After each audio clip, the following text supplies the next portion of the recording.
a story that has the jokes flying like a beaver.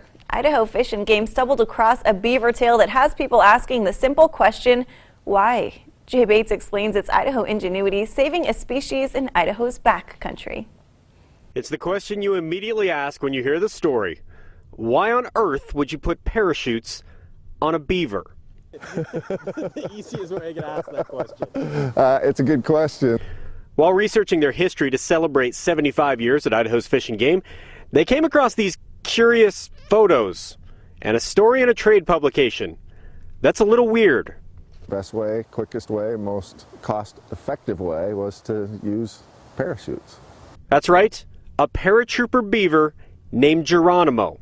Beavers in the McCall area were in trouble. Meantime, they needed beavers in the Chamberlain Basin area to improve habitat there. Only trouble is, there are no roads up there.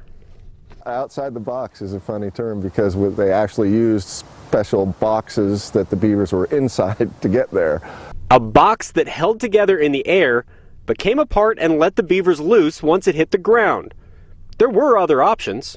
Well, at the time in that roadless area, if you tried to take beavers in the way that they had been doing it, you would need a crew of men. You would have to drive for at least half a day and then hit a trailhead with beavers on the back of a mule, and mules don't like beavers and beavers don't like mules. So rather than create an animal kingdom backcountry brawl, they borrowed some parachutes from the Forest Service and went to work. To drop 2 beavers cost about $30 at the time, and compared to a crew of men for several days, that was definitely cost effective. If they ended up dropping 75 beavers, they dropped 76. One didn't make it.